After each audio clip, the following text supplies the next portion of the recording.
Hello everyone, welcome back to our channel physics with ममता।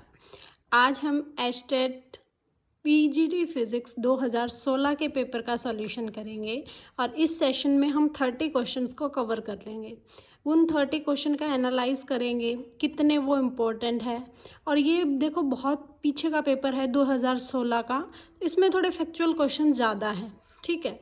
लेकिन ऐसे factual questions आजकल statement based में statements बनने लग गए हैं, क्योंकि 2023 में पैटर्न क्या था पेपर का, हमारे पास स्टेटमेंट बेस्ड क्वेश्चन आते थे। 4 स्टेटमेंट्स दी है, कौन से ट्रू है, कौन से ट्रू नहीं है, इस तरह के। तो उसमें क्या होता है, आपको सब्जेक्ट की डीप नॉलेज होने के लिए पता होना चाहिए उसके बारे में, तभी आप उन क्वेश्चंस को बहुत ईजी तरीके से हैंडल कर सकते हो। तो हर चीज़ स्टेटमेंट बेस्ड हम लर्न नहीं करते हैं। तो इन क्वेश्चनों से हेल्प क्या होगी आपको? इन क्वेश्चनों से हेल्प ये होगी कि उन क्वेश्चन की कुछ स्टेटमेंट यहाँ के क्वेश्चन को डायरेक्ट उठाया हुआ है, ठीक है। तो वो हेल्पफुल रहती है आपके, कि आप उसको ईजिली एलिमिनेट कर दोगे उस ऑप्शन को या उस स्टेटमेंट को, कि ये सही है या गलत है, अगर आपने ऐसे क्वेश्चंस को डील किया है तो, है ना।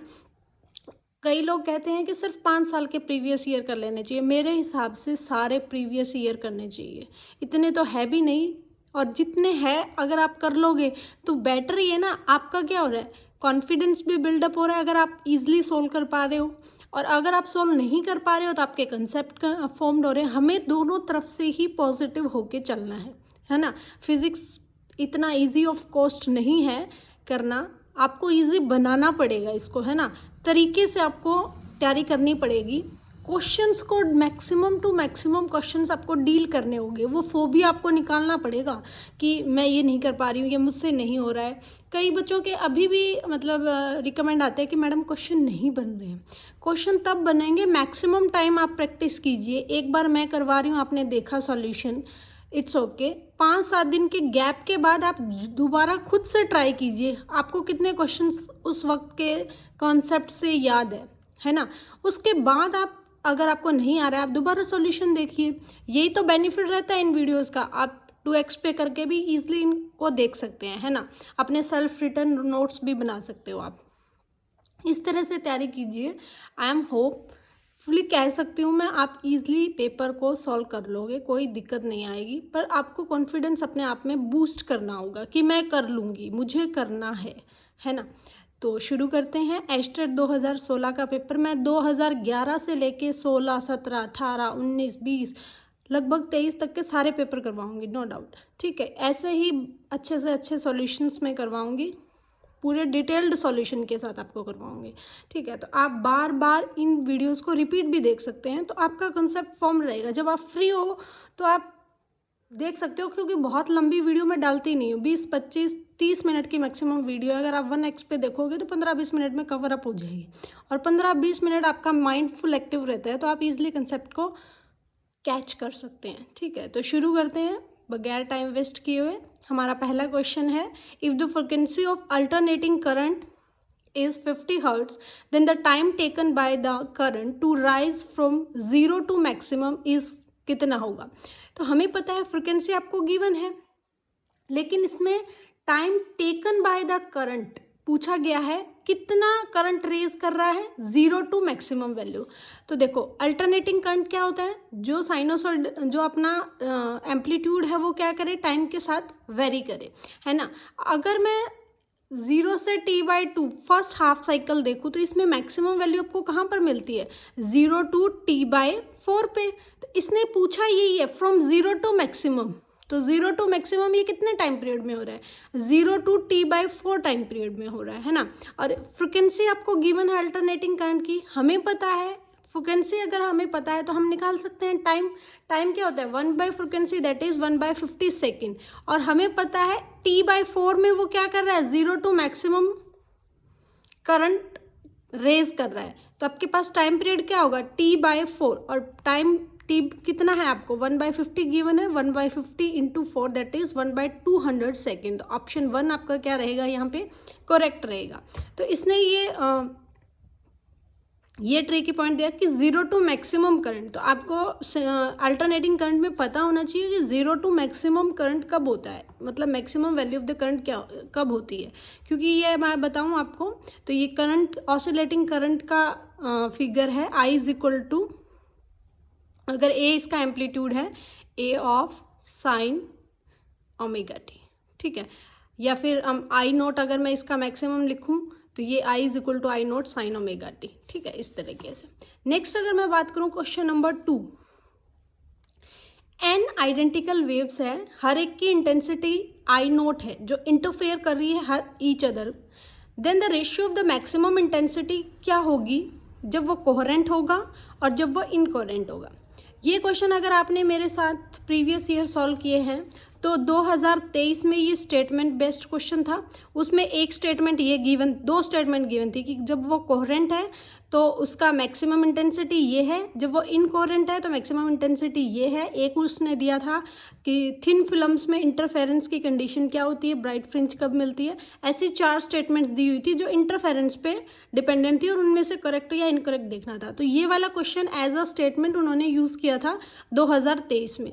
अगर मैं बात करूँ 2022 में तो भी ये क्वेश्चन सेम ऐसे ही था, उसमें सिर्फ एक कोहेरेंट की कंडीशन थी। अगर मैं बात करूँ 2020 में तो भी ये क्वेश्चन है, आपको देखने को मिलेगा कि इनकोहेरेंट के लिए या पता नहीं कोहेरेंट के लिए, लेकिन ये क्वेश्चन है। तो ये क्वेश्चन देखो 3 बार रिपीट किया गया है। तो ऐसे वो पूछते हैं क्वेश्चंस को। तो हमें पता है इंटरफेरेंस के लिए हमारे पास कैसे सोर्सेज होने चाहिए, कोहेरेंट सोर्सेज होने चाहिए। जब आपके पास कोहेरेंट सोर्सेज है एन आइडेंटिकल, तो उसकी इंटेंसिटी मैक्सिमम कब होती है, that should be equal to under of I1 plus under of I2। अगर अंडर ऑफ I1 क्या है, फर्स्ट कोहेरेंट सोर्स की इंटेंसिटी, सेकंड की I2, थर्ड की I3 up to n times तक है, तो आपके पास कोहेरेंट वेव्स के लिए जो इंटेंसिटी होगी n ऑफ रूट I का स्क्वायर होगी। तो ये क्या बनेगा, that is n square I। अगर मैं इनकोहेरेंट की बात करूं तो इनकोहेरेंट में आपके पास जो कोस एंगल है वो क्या हो जाता है, 0। तो वहाँ पे क्या बनता है I1 प्लस I2 सिर्फ, है ना। तो आपके पास जो एन आइडेंटिकल इनकोहेरेंट वेव्स है उनका जो मैक्सिमम इंटेंसिटी होगी that should be equal to I1 plus I2 I3 up to n times. तो ये क्या होगा, n ऑफ I टाइम्स, ठीक है। इसका रेशियो पूछा है कोहेरेंट इंटेंसिटी का कोहेरेंट टू इनकोहेरेंट, तो n square I by N I that will be n। तो ऑप्शन 4 आपका क्या रह जाएगा, करेक्ट रहेगा इस क्वेश्चन का आंसर। तो ये क्वेश्चन बहुत इंपॉर्टेंट था, 3 से 4 बार रिपीटिव मोड में है, तो ऐसे क्वेश्चंस को रिपीट करता है वो, ठीक है। नेक्स्ट अगर मैं बात करूं, for which of the following ways of the diffraction using N obstacle of 1 centimetre size can be observed. Diffraction की कंडीशन होती है क्या, कि डायफ्रैक्शन आपको तभी ऑब्जर्व होता है जब ऑब्स्टेकल का साइज जो आप सोर्स की लाइट यूज़ कर रहे हैं उसके कंपेरेबल वेवलेंथ का होना चाहिए। तो इसने साइज ऑफ ऑब्स्टेकल कितना दिया है, 1 सेंटीमीटर।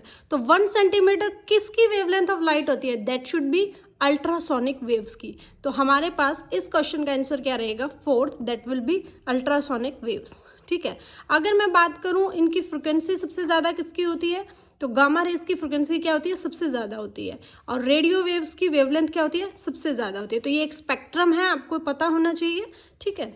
नेक्स्ट अगर मैं बात करूं frequency band for standard amplitude modulation broadcasting या AM ब्रॉडकास्टिंग क्या होगा, तो ये है 3.7 टू 4.2 ऑफ गीगाहर्ट्ज। ऐसे क्वेश्चन आजकल स्किप कर सकते हो आप, नहीं पूछे जाते हैं, ठीक है। नेक्स्ट अगर मैं बात करूं क्वेश्चन नंबर 5 की, the rotational analogue of momentum in translatory motion is. अगर हम ट्रांसलेटरी मोशन में लीनियर मोमेंटम की बात करते हैं तो हम रोटेशनल मोशन में किसकी बात करेंगे, एंगुलर मोमेंटम की। तो आपके पास सेकंड जो ऑप्शन होगा वो करेक्ट होगा। इसी तरीके से अगर हम ट्रांसलेटरी मोशन में मास की बात करते हैं तो रोटेशनल मोशन में किसकी बात करते हैं, इनर्शिया की बात करते हैं। अगर हम ट्रांसलेटरी मोशन में फोर्स की बात करते हैं तो रोटेशनल मोशन में हम टॉर्क की बात करते हैं। तो ये फर्दर आपको जो भी ऑप्शंस गिवन है इनका भी मैंने बता दिया कि रोटेशनल में हम किसका यूज़ करते हैं और ट्रांसलेशनल में लीनियर मोमेंटम का, रोटेशनल में एंगुलर मोमेंटम का, ट्रांसलेशनल में लीनियर फोर्स का और रोटेशनल में टॉर्क का, और ट्रांसलेशनल मोशन में मास की बात करते हैं, जो मास वहाँ पे काम करता है सेम उसी तरीके से हम यहाँ पे इनर्शिया की बात करते हैं। तभी तो आपने देखा होगा रोटेटिंग बॉडीज़ के लिए रिजिड बॉडी डायनेमिक्स में हम solid sphere, solid cylinder, solid disc, इन सब के लिए क्या करते हैं, अलग अलग मूवमेंट ऑफ इनर्शिया निकालते हैं। उसी मूवमेंट ऑफ इनर्शिया पे ही उसका क्या डिपेंडेंस होता है, उसका टॉर्क डिपेंडेंस करता है, उसकी वेलोसिटीज डिपेंडेंस करती है। तभी तो रोटेशनल डायनेमिक्स इंपॉर्टेंट है। ये एक फर्दर डायनेमिक्स है, मैकेनिक्स के बाद हम जो डिस्कस करते हैं that will B rotational dynamics. Next अगर मैं बात करूँ क्वेश्चन नंबर 6 की, कि velocity of a water at the surface of a river, surface की रिवर पे कितनी वेलोसिटी आपको गिवन है, 36 किलोमीटर पर हावर। अगर depth of the river is 5 metre, then find the shearing stress between the horizontal layers of the water and coefficient of viscosity of water आपको given है 10⁻² poise. तो एक important question कि viscosity की unit क्या होती है, पॉइस। ये क्वेश्चन स्टेटमेंट बेस्ड क्वेश्चन में पूछ सकता है। तो आपको पता लग गई कि कोफिशिएंट ऑफ विस्कोसिटी जो आपके पास है इसकी जो यूनिट है वो क्या होती है, पॉइस। ठीक है, अगर इसने कहा है कि वाटर की ऐसे लेयर्स है, उनके बीच में लगने वाला जो सीयरिंग स्ट्रेस है ना, स्ट्रेस क्या होता है, फोर्स पर यूनिट एरिया। तो इन लेयर्स के बीच में कितना फोर्स पर यूनिट एरिया लग रहा है वो किस पर डिपेंड होगा, वो उसकी विस्कोसिटी पर डिपेंड होगा, विस्कस फोर्स पर डिपेंडेंट होगा। और हमें पता है जो viscous force per unit area आपका जो लग रहा है that should be equal to eta of dv/dx। इसको बोलते हैं velocity gradient. Eta is the coefficient of viscosity जो आपको गिवन भी है। तो यहाँ पे जो सीयरिंग स्ट्रेस लगेगा वो किसके इक्वल होगा, जो viscous force per unit area है that should be equal to eta dv/dx। तो यहाँ पे आपको न्यूटन मीटर में यूनिट है, लेकिन वेलोसिटी किस में गिवन है, किलोमीटर पर हावर में। तो आप इसको चेंज कर लेना। 36 किलोमीटर पर हावर आपके पास 5/18 की से अगर मैं मल्टीप्लाई कर दूँ तो ये किस में चेंज हो जाएगा, मीटर पर सेकंड में। तो ये क्या आएगा, 10 मीटर पर सेकंड आपके पास वेलोसिटी आ जाएगी। और change in velocity per unit length, depth आपकी रिवर की गिवन है तो dv 10/5, नीटा आपको गिवन है 10⁻²। तो ये क्या बनेगा, 2/2 इंटू 10⁻² ऑफ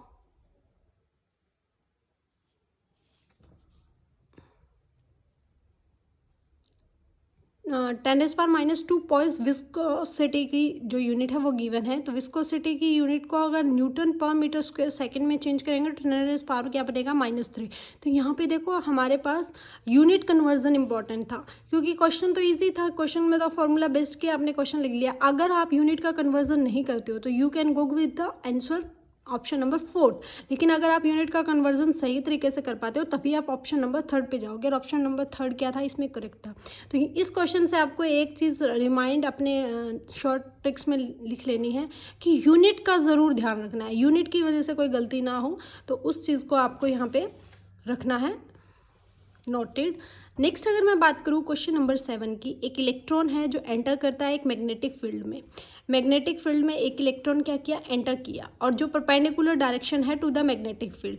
तो हमें पता है जब भी कोई इलेक्ट्रॉन मैग्नेटिक फील्ड में क्या करता है, मूव करता है, तो उस पर एक फोर्स लगता है मैग्नेटिक फील्ड की वजह से, that should be equal to QVB, है ना। और परपेंडिकुलर है तो एंगल कितना हुआ, 90, साइन 90 शुड बी 1। तो QVB फोर्स जो है, और परपेंडिकुलर डायरेक्शन में मैग्नेटिक फील्ड के मूव कर रहा है तो एक सेंट्रीपिटल फोर्स इस पे लगेगा that should be equal to mv²/r।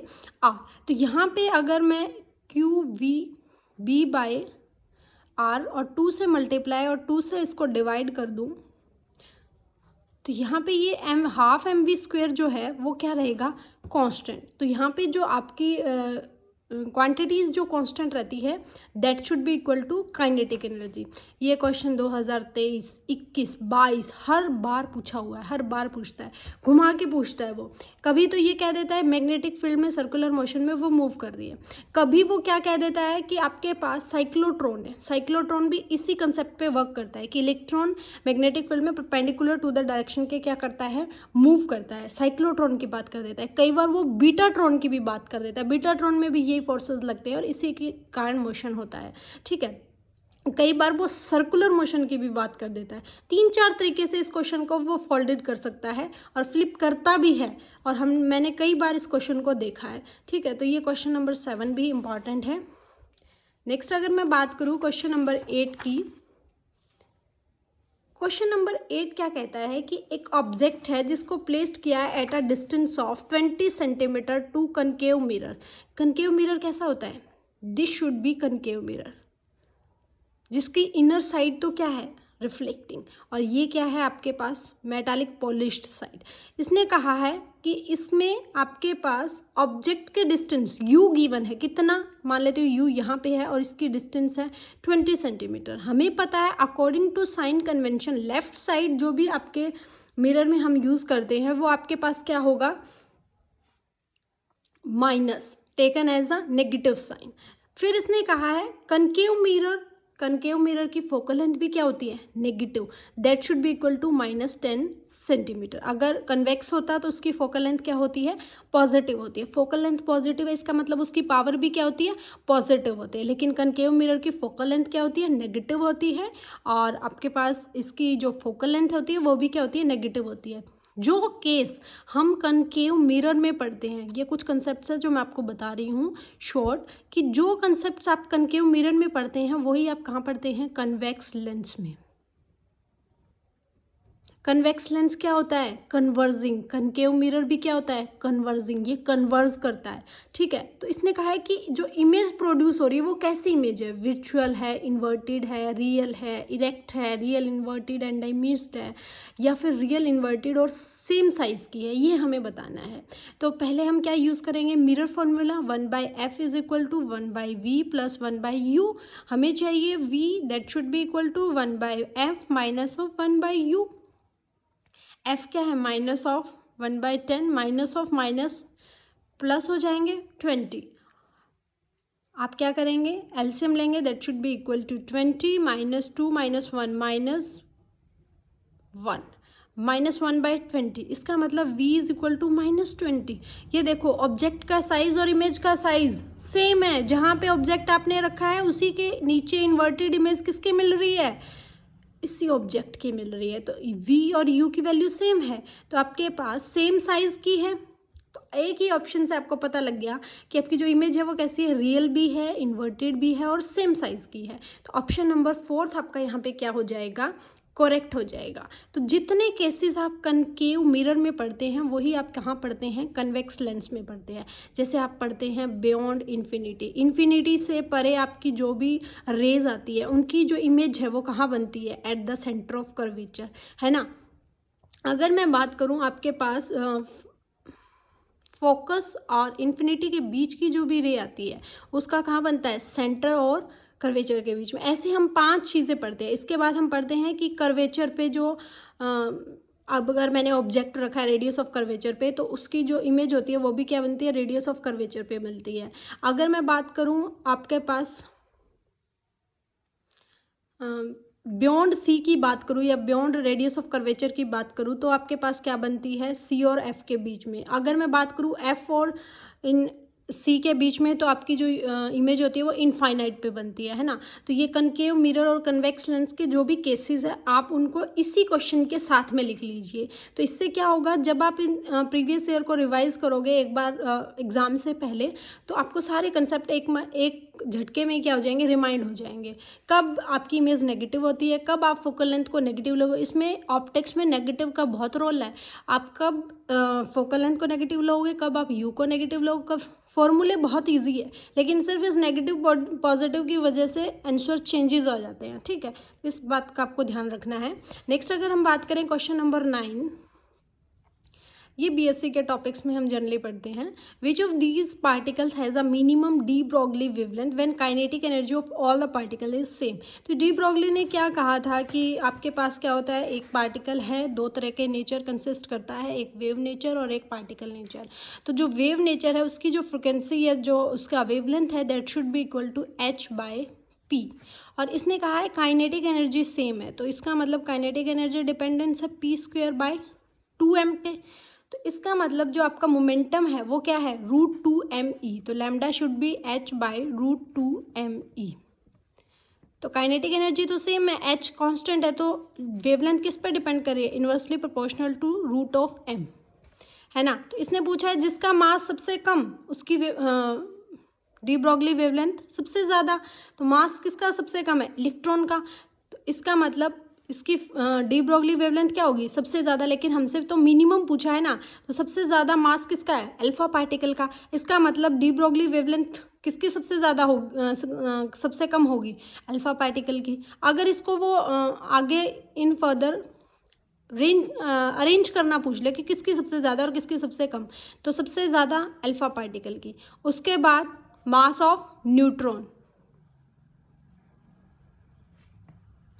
Neutron, उसके बाद इलेक्ट्रॉन और इसके बाद फोटोन। मैंने ये प्रोटॉन समझ लिया था, फोटोन का रेस्ट मास 0 होता है, तो इसकी तो वेवलेंथ क्या होगी फिर, इनफाइनाइट होगी। तो इसका मतलब ये आपके पास फोटोन, पहले इलेक्ट्रॉन आएगा फिर फोटोन। ऐसे अरेंज करना भी वो पूछ सकता है। आजकल क्वेश्चंस को थोड़ा सा घुमा के पूछने की आदत हो गई है, सेम ऐसे फैक्चुअल आंसर नहीं मिलेगा, आपने क्वेश्चन पढ़ा और आंसर देख लिया, थोड़ा सा वो घुमाएगा जरूर। तो उस हिसाब से ही हमें अपनी मेंटेलिटी को प्रिपेयर करना है।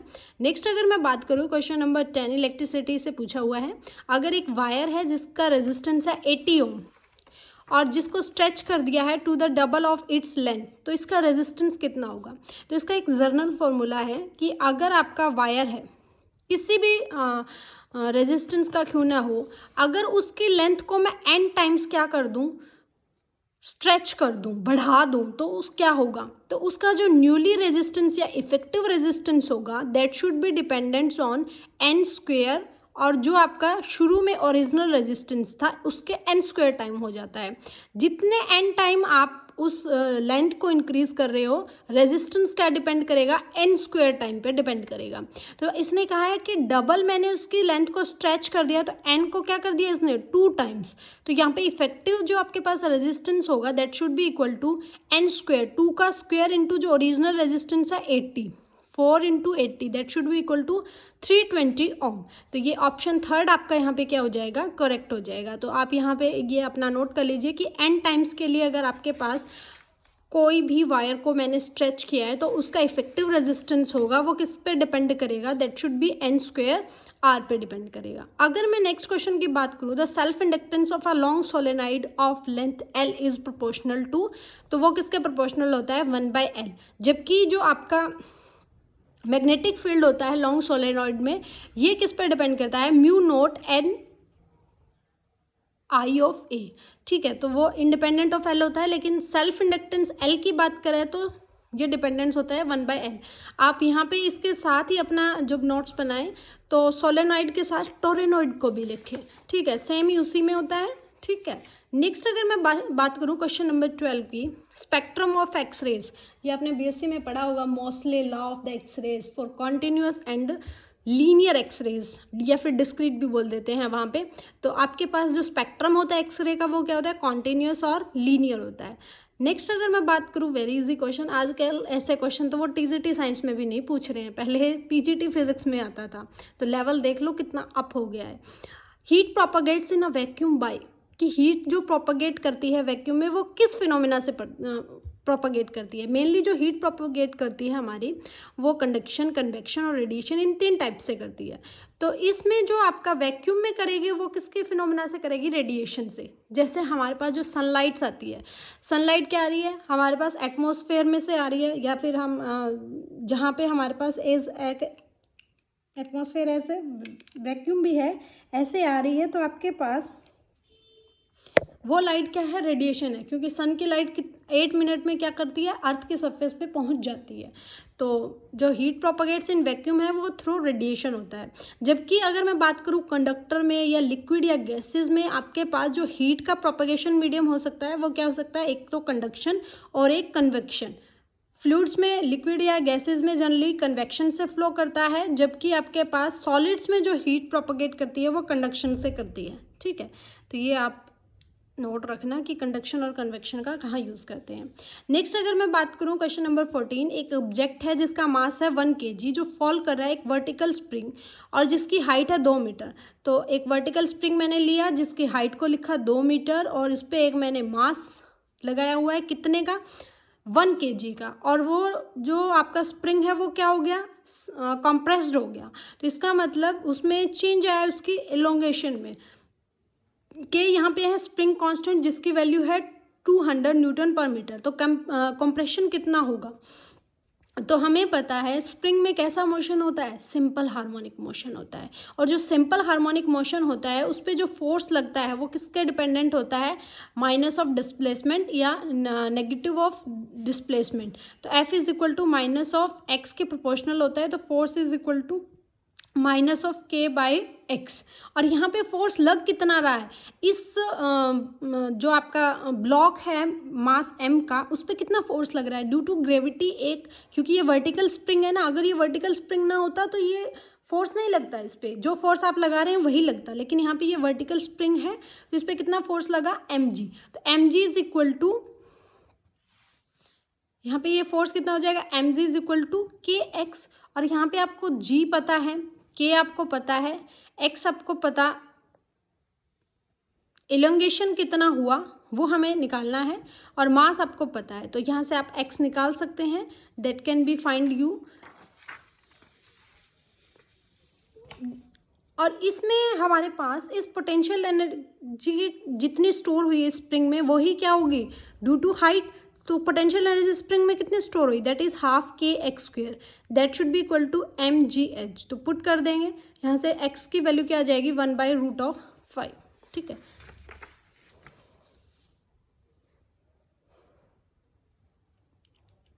तो ऑप्शन नंबर आपके पास थर्ड था जो करेक्ट रहेगा। नेक्स्ट अगर मैं बात करूँ क्वेश्चन नंबर 15 की, एक पीएन जंक्शन डायोड है जिसमें डिप्लीशन रीजन है, तो वो डिप्लीशन रीजन कब बनेगी, जब वो only if it is unbiased, only if it is forward biased, only if it is reverse biased, या irrespective of whether it is biased और अनबाइस्ड। तो अगर मैं बात करूँ पीएन जंक्शन डायोड की फॉर्मेशन की, तो हम क्या पढ़ते हैं कि हमारे पास एक पी टाइप सेमीकंडक्टर होता है, एक एन टाइप सेमीकंडक्टर होता है, दोनों को हम क्या करवाते हैं, डिफ्यूज़ करवाते हैं। जब हम डिफ्यूज़ करवाते हैं तब क्या होता है, डिप्लीशन रीजन का एक फॉर्मेशन होता है, जिसमें हमारे पास क्या होते हैं, मेनली आयंस होते हैं डिप्लीशन रीजन में। पी की साइड तो नेगेटिव आयंस होते हैं और एन की साइड आपके पास क्या होते हैं, पॉजिटिव आयंस का फॉर्मेशन होता है। तो ये जो डिप्लीशन रीजन बनी, इसमें क्या मैंने कोई बाइसिंग की, नहीं, इसका मतलब ये इररिस्पेक्टिव है whether it is forward bias और अनबाइस्ड, ये डिपेंड ही नहीं करता कि ये फॉरवर्ड बायस है या रिवर्स बायस है। लेकिन जो ये डिप्लीशन रीजन का जो विड्थ है ना, अगर वो ये कह देता एक पीएन जंक्शन डायोड है जिसमें एक डिप्लीशन रीजन की विड्थ है वो इंक्रीज हो रही है, तो कब होगी वो इंक्रीज, जब आपके पास रिवर्स बायस होगा। डिक्रीज कब होगी, जब आपके पास क्या होगा, फॉरवर्ड बायस होगा। और सेम एज इट इज कैसे रहेगी, जब वो अनबायस्ड होगा। तो क्वेश्चन की स्टेटमेंट पे डिपेंड करता है, तो ऑप्शन 4 इसमें करेक्ट रहेगा कि डिप्लीशन रीजन का बनना कोई भी बायसिंग पे डिपेंड नहीं करता है, ये क्या होता है, इररिस्पेक्टिव होता है weather it is a forward bias या रिवर्स बायस्ड। ठीक है, नेक्स्ट अगर मैं बात करूं क्वेश्चन नंबर 16 कि एक सोर्स है, एक साउंड सोर्स है और एक ऑब्जर्वर है, बोथ आर स्टेशनरी। तो बस इसका आंसर यहीं पे मिल गया कि साउंड सोर्स जो सोर्स है वो भी क्या है, स्टेशनरी है, और ऑब्जर्वर भी है वो भी क्या है, स्टेशनरी है। तो अगर मैं velocity of the sound change कर दूं तो frequency of the sound heard by the observer will be, क्या होगा कि जो फ्रिक्वेंसी उस ऑब्जर्वर ने ऑब्जर्व की, क्या वो इंक्रीज होगी या वो डिक्रीज करेगी या वो सेम रहेगी या फिर वो increase if the velocity of the sound is increase, तो वो क्या होगी। ये हम डॉपलर्स जो इफेक्ट है उसमें पढ़ते हैं, और ये बेसिक कंडीशन है कि दोनों ही जब स्टेशनरी है, चाहे आप velocity of source sound source की क्या कर दें, चेंज कर दें, तो भी आपके पास जो ऑब्जर्वर को जो सुनाई देगा उसकी जो फ्रिक्वेंसी है वो क्या रहेगी, रिमेन्स सेम, कोई फर्क नहीं पड़ेगा उस पर। ठीक है, अगर इनमें से एक क्या होता, रिलेटिव मोशन करता, तो आपकी फ्रिक्वेंसी डिपेंड करती, मतलब चेंज होती।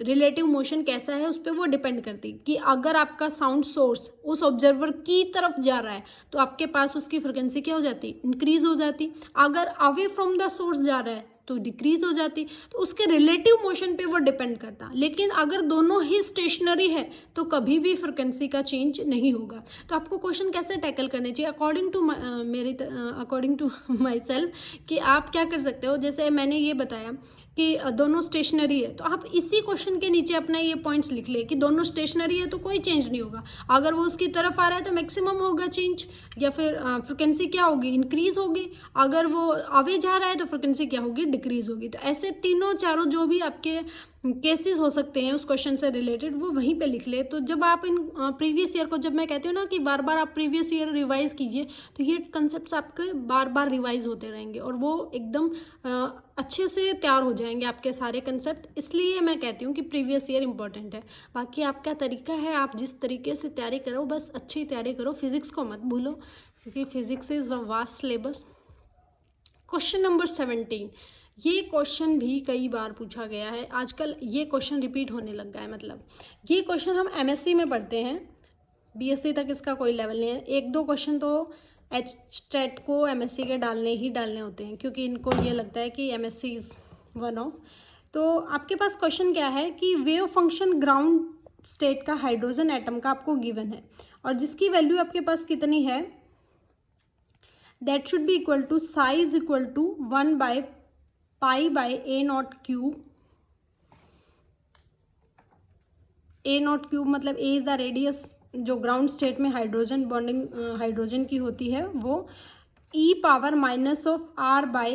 ये आपके पास क्या है, ग्राउंड स्टेट हाइड्रोजन एटम का वेव फंक्शन आपको गिवन है, ठीक है। और इसने कहा है कि आपको एवरेज वैल्यू निकालनी है, किसकी, आर की एवरेज वैल्यू को फाइंड आउट करना है, वो कितनी होगी। तो हमें पता है कि इन क्वांटम मैकेनिक्स आप क्या करते हैं, जब भी आर का एवरेज निकालते हैं तो फॉर्मूला यूज करते हैं 0 टू इन्फिनिटी रेडियल पावर की यूनिट आर, ये साई है, प्रोबेबिलिटी फंक्शन का distribution D R into D R. तो ये आपके पास प्रोबेबिलिटी फंक्शन क्या होता है, प्रोबेबिलिटी फंक्शन होता है that should be equal to psi star psi, या फिर लिख सकती हूँ मैं साई का मोड स्क्वायर। तो इस फंक्शन का मोड स्क्वायर कर दीजिए आप। तो जब आप इसका मोड स्क्वायर करेंगे तो ये क्या बनेगा, 1/√2π(a⁻3/2e⁻−ra) का स्क्वायर, ठीक है। और डी आर जो आपका रेडियल पार्ट होता है, हमने पहले रेडियल प्रोबेबिलिटी फंक्शन लिखा है that should be equal to psi square R. अगर ये प्रोबेबिलिटी फंक्शन है सिर्फ, और अगर ये रेडियल प्रोबेबिलिटी में लिखना है तो डी आर, अगर ये पूरे में लिखना है ओवरऑल द वॉल्यूम तो D R D theta D phi volume elements लेंगे। तो यहाँ पे लेंगे डी आर वॉल्यूम जो एलिमेंट होता है उसमें क्या होता है, थीटा और फाई क्या होते हैं, कांस्टेंट होते हैं। तो उस केस में आपके पास जो डी आर वॉल्यूम एलिमेंट होता है उसकी वैल्यू होती है 4πr² D are, radial element बोलते हैं इसको। तो ये थीटा और फाई उसमें कांस्टेंट होते हैं, क्योंकि हम जनरली क्या लिखते हैं, r² sine theta D theta D phi D R, ठीक है। तो डी आर तो वेरिंग कर रहा है, थीटा की जो लिमिट्स है, आर की लिमिट 0 टू इन्फिनिटी, थीटा की लिमिट्स 0 टू π/2 और फाई की लिमिट्स 0 टू 2π। जब आप इसको सॉल्व करते हैं फाई के तो ये इंडिपेंडेंट है और साइन थीटा पर डिपेंडेंट है, तो ये 4π ये कांस्टेंट वैल्यू देता है। तो ये रेडियल जो आपके पास पार्ट होता है that should be equal to 4πr² D R. तो यहाँ पे पुट कर दीजिए। एवरेज निकालना है तो आप क्या करेंगे, इसको आर से मल्टीप्लाई और फिर उस आर का इंटीग्रेशन। तो आप इस तरीके से इसको अगर इंटीग्रेट करेंगे बाय पार्ट्स तो सॉल्यूशन आएगा 3a/2। एक तरीका और भी है इसका, हम जब नेट का एग्ज़ाम देते हैं तो उसमें शॉर्ट ट्रिक ज़रूर यूज़ करते हैं, क्योंकि क्या होता है कि क्वेश्चन बहुत बड़े होते हैं और पेपर का प्रेशर ऐसा होता है कई बार तो ये इंटीग्रेशन ही इतना इजी इंटीग्रेशन भी आप गलत कर देते हो, है ना। तो हम डायरेक्टली एक कंसेप्ट यूज़ करते हैं that should be equal to, अगर आपको हाइड्रोजन बॉन्डिंग में क्या निकालना हो, उसकी एवरेज वैल्यू निकालनी हो, तो उसका एक फॉर्मूला होता है 1/2 3n² minus l into l+1 a0/z।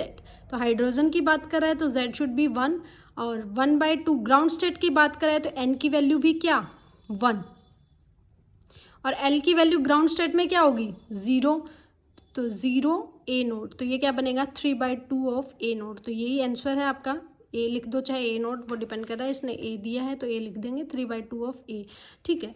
एक ये पूछा जाता है एस्टेट में r का, और एक आपसे पूछा जाता है 1/r का। Average value that should be equal to 1/n² A0/z। ये 2020 में पूछा था इन्होंने हाइड्रोजन बॉन्डिंग का। तो उस केस में आपके पास क्या होगा, अगर ग्राउंड स्टेट प्रोबेबिलिटी दे रहा है तो n की वैल्यू भी 1, z की वैल्यू भी 1, तो 1/r की प्रोबेबिलिटी कितनी हो जाएगी, या वैल्यू क्या हो जाएगी, average value that should B 1/A0। ठीक है, ऐसा क्वेश्चन भी उन्होंने दिया था, तो हम डिस्कस कर सकते हैं। ये क्वांटम मैकेनिक्स से क्वेश्चन पूछा हुआ है, अच्छा खासे लेवल का क्वेश्चन मानते हैं इसको। ठीक है, नेक्स्ट अगर बात करते हैं हम क्वेश्चन नंबर 18 पे, the ratio of nuclear volume to the atomic volume should be, क्या होगा। हमें पता है न्यूक्लियर डेंसिटी क्या होती है, कांस्टेंट होती है ना, और वो किस रेंज की होती है, that should be equal to 10⁻⁻ minus होती है क्या, 10⁻17 होती है किलोग्राम पर मीटर क्यूब, है ना।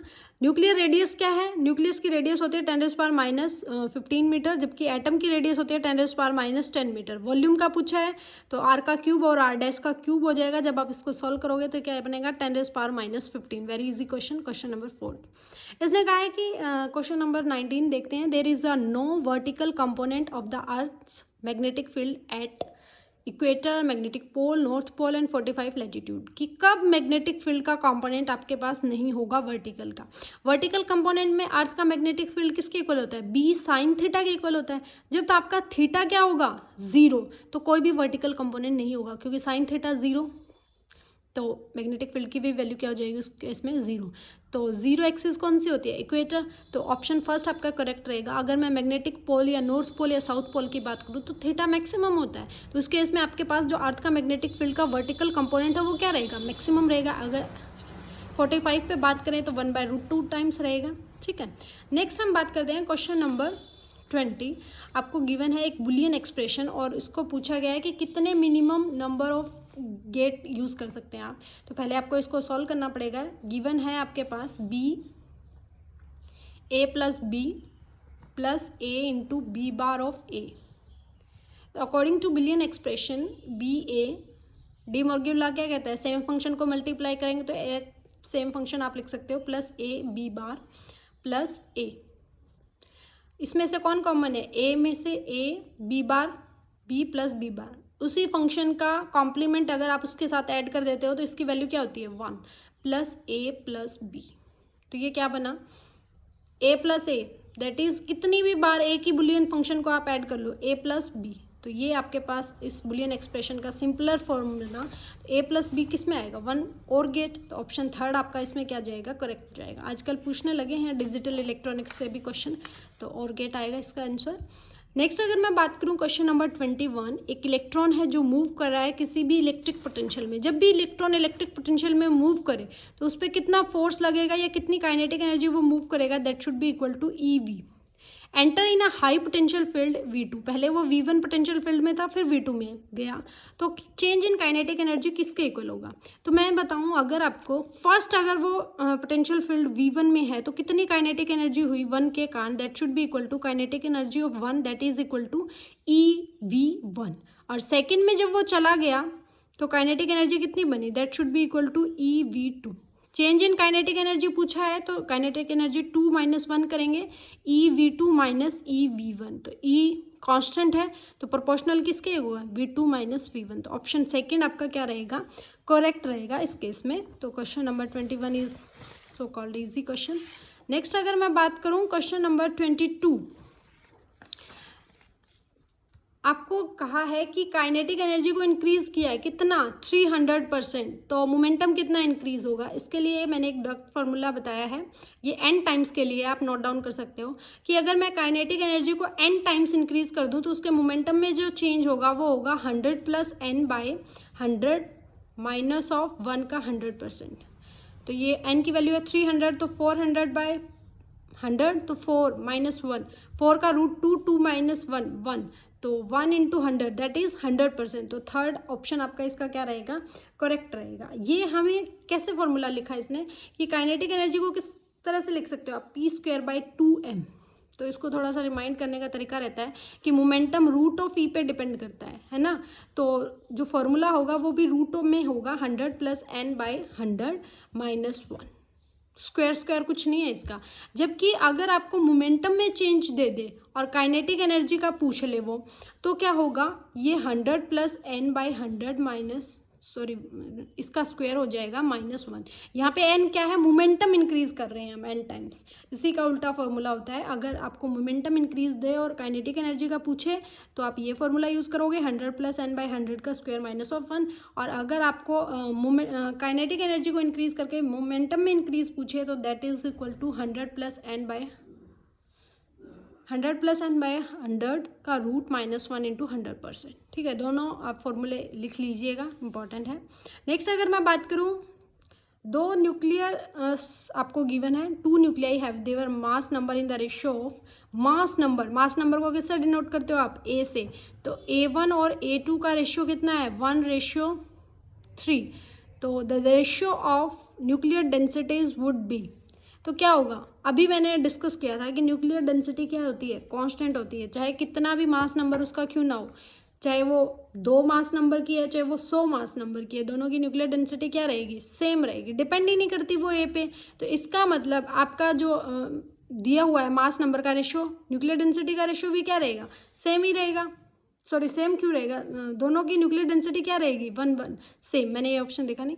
तो दोनों की न्यूक्लियर डेंसिटी क्या रहती है, कांस्टेंट रहती है, तो जो रेशियो बनेगा वो बनेगा 1:1। इंपॉर्टेंट है, देखो ये क्वेश्चन भी पूछा हुआ है इन्होंने प्रीवियस ईयर का, आगे 2022 में है पता नहीं 23 में। यहाँ पे तो इनका फॉर्मेट क्या है, इन्होंने सीधा ऐसे पूछा, 2 न्यूक्लियर का मास नंबर दे के और फिर रेशियो पूछने की कोशिश की, लेकिन वहाँ पे उन्होंने न्यूक्लियर डेंसिटी की वैल्यू पूछी कि कितनी है और कितनी कांस्टेंट रहती है। 10⁻17 के हिसाब से कांस्टेंट रहती है ना, तो 10⁻+17 kg पावर पर मीटर क्यूब। तो 1:1 इस ऑप्शन क्या रहेगा, करेक्ट रहेगा। नेक्स्ट अगर मैं बात करूँ क्वेश्चन नंबर 24 कि wave nature of electron can be explain by, wave nature किससे बताया गया था, कॉम्पटन इफेक्ट से। फोटो इलेक्ट्रिक इफेक्ट क्या बताता है कि लाइट है वो क्या है, पार्टिकल नेचर में। ब्लैक बॉडी रेडिएशन भी क्या बताता है, लाइट क्या है, पार्टिकल नेचर में। क्रिस्टल डायफ्रैक्शन भी यही बताता है। ठीक है, नेक्स्ट अगर मैं बात करूँ तो यूनिट ऑफ हॉल कॉफिशिएंट, पता नहीं क्यों मुझे ऐसा लग रहा है कि अब की बार स्टेटमेंट बेस्ड क्वेश्चन में हॉल इफेक्ट जरूर देगा वो। तो यूनिट क्या होगी हॉल कॉफिशिएंट की, पहले तो हमें ये पता होना चाहिए हॉल कॉफिशिएंट होता क्या है, that should be equal to RH, और ये डिपेंडेंस होता है 1/n³ पे। n क्या है, number density of the charge, और q क्या है, चार्ज। ठीक है, तो यहाँ पे अगर मैं बात करूँ n नंबर डेंसिटी जो है वो क्या होता है, number of units per unit volume, number of charge per unit volume. तो यहाँ पे जो एक RH का फॉर्मूला होता है that is equal to Z into VH applied voltage by I into B। ये दोनों फॉर्मूले ही आपको पता होने चाहिए। हॉल इफेक्ट बताता क्या है कि आपको बताता है कि कैसे चार्ज डेंसिटीज़ है, पॉजिटिव है, नेगेटिव है, P टाइप है, N टाइप है, उनका नेचर बताने का काम करता है हॉल इफेक्ट। तो अगर वो स्टेटमेंट बेस में पूछ ले तो हॉल इफेक्ट के कुछ मेजर पॉइंट्स आपको पता होने चाहिए। ठीक है, तो ये कैरियर डेंसिटी का नेचर बताता है, पॉजिटिव है तो क्या होगा आपके पास, और नेगेटिव है तो क्या होगा, जो हॉल कॉफिशिएंट है वो। ठीक है, और हॉल कॉफिशिएंट होता किसके इक्वल है, Z इंटू VH। जेड यहाँ पे इम्पीडेंस नहीं है, ये याद रखना है। Z should be thickness of the crystal into VH जो आपने अप्लाइड वोल्टेज की है बाई I इंटू V। तो यहाँ पे इसका यूनिट का आप निकाल सकते हो, V मीटर क्यूब पर एम्पियर पर वेबर। जिस फॉर्मेट में इसने दिया है उसी में ही हम डील करेंगे इसको। ठीक है, तो ये क्वेश्चन भी आप कर सकते हो, यूनिट एंड डायमेंशन से है, और मैंने बताया भी है यूनिट एंड डायमेंशन इंपॉर्टेंट है। ये क्वेश्चन आजकल बहुत कम मिलता है देखने को। The colour code strips on a carbon resistance starting from one end are brown, green, orange and silver, then the value of resistance क्या होगी। तो इसके लिए हम एक कोड यूज करते थे, BB ROY great Britain wife great, ऐसे करते थे याद इसको। तो बी यहाँ पे होता है black, B brown, R red, इनके कोड्स होते हैं। ब्लैक के लिए 0, ब्राउन के लिए 1, रेड के लिए 2, ऑरेंज के लिए 3, येलो के लिए 4, ग्रीन के लिए 5, ब्लू के लिए 6, वॉयलेट के लिए 7, ग्रे के लिए 8 और वाइट के लिए 9, और गोल्ड के लिए 5%, सिल्वर के लिए 10% और नन के लिए 20%। तो इसका एक फॉर्मूला आता है AB into 10⁻C plus D का परसेंटेज।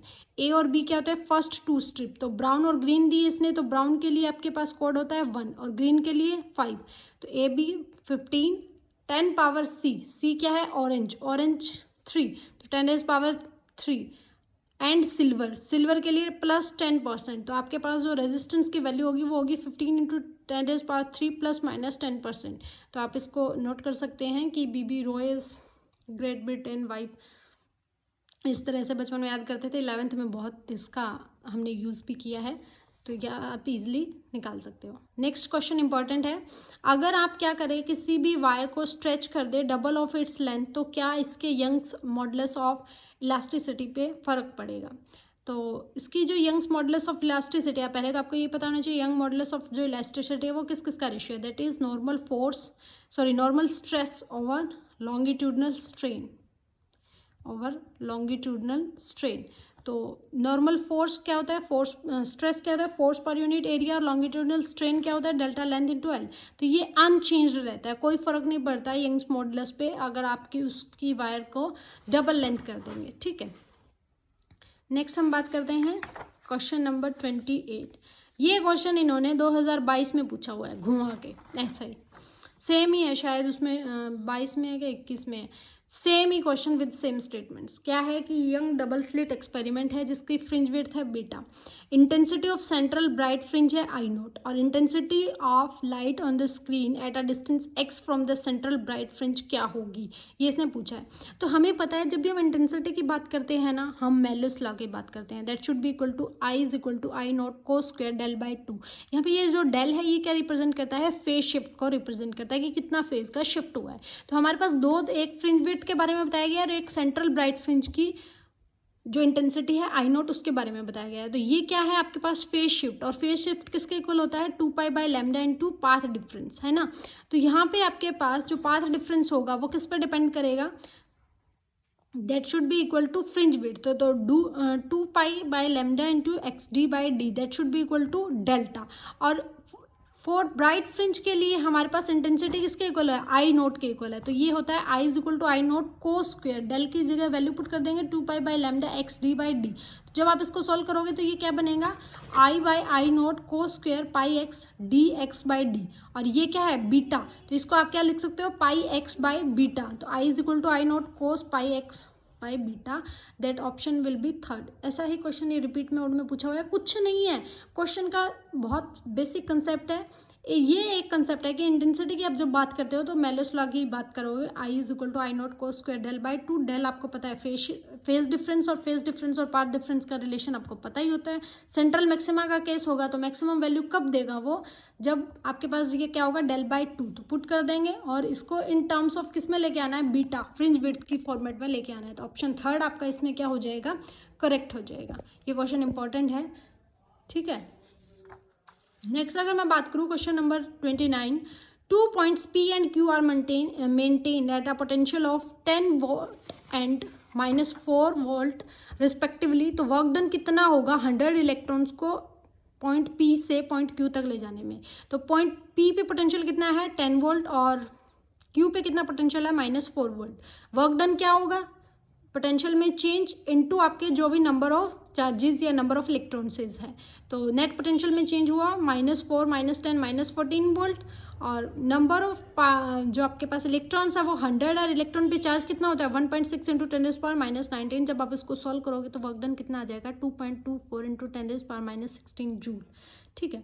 नेक्स्ट अगर मैं बात करूँ क्वेश्चन नंबर 30, दो पार्टिकल्स हैं on a string are 20 centimetre apart, small d की वैल्यू दी हुई है। If the frequency and the speed of a wave propagating on a string are 200 hertz and 100 metre per second respectively, then the phase difference of the oscillation of these particle in radian is. Phase difference इससे पूछा है तो वही formula, phase difference किसके इक्वल होता है 2π/λ into path difference, है ना। और आपको क्या क्या गिवन है, एक तो स्मॉल d गिवन है और एक आपको फ्रिक्वेंसी और वेलोसिटी गिवन है। तो आप क्या कर सकते हो 2π, वेवलेंथ तो गिवन नहीं है, फ्रिक्वेंसी गिवन है, तो फ्रिक्वेंसी और स्पीड में क्या फॉर्मूला होता है new is equal to v/λ। तो लैम्डा की वैल्यू क्या हो जाएगी v/ frequency into path difference, क्योंकि पाथ डिफरेंस वो कितना डिस्टेंस अपार्ट है 20 सेंटीमीटर, तो पुट कर दीजिए ये कि ये जो वैल्यू आएगी that should be equal to 2 into frequency कितनी गिवन है 2 हर्ट्ज, वेलोसिटी 100, पाथ डिफरेंस 20 और पाई भी है ना, तो ये क्या बनेगा 2 to 4 सब मीटर में है क्या, ये सेंटीमीटर में है पाथ डिफरेंस, तो